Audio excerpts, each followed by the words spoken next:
शंका।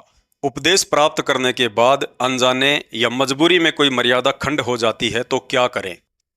परम पूज्य सतगुरु रामपाल जी भगवान कहते हैं, लोक लाज मर्याद जगत की तिणके ज्यों तोड़ बगावे, जब कोई राम भगत गति पावे। भक्ति को सफल करके पूर्ण मोक्ष प्राप्ति के लिए भगत का मर्यादा में रहना अति आवश्यक है।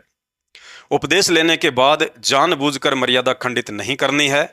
यदि अनजाने या अज्ञानता में कोई नियम खंड हो भी जाता है तो ऐसी स्थिति में परमात्मा भगत पर विशेष आपत्ति नहीं आने देता है।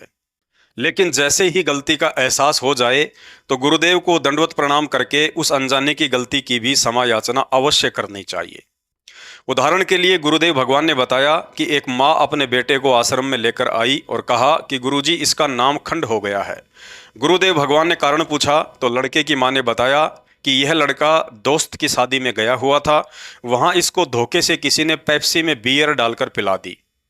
तो गुरुदेव भगवान ने बताया कि इस तरह धोखे या छल बल से कोई चीटिंग करता है तो मर्यादा खंडित नहीं होती है, क्योंकि वह कर्म आपने जानबूझकर नहीं किया। इसलिए ऐसी स्थिति में नाम भी खंड नहीं होता है, लेकिन आगे से ऐसे व्यक्तियों की कुसंगति से बचकर रहना चाहिए।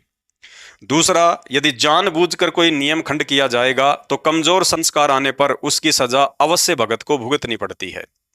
तीसरा, यदि दबाव में या मजबूरी में कोई मर्यादा खंडित होती है तो गुरुदेव भगवान ने बताया कि सजा तो उसकी भी भुगतनी पड़ेगी, लेकिन मजबूरी में मर्यादा तोड़ने के कारण यदि भगत के संस्कार में मौत आनी होगी तो आपका कोई अंग भंग ही होकर रह जाएगा।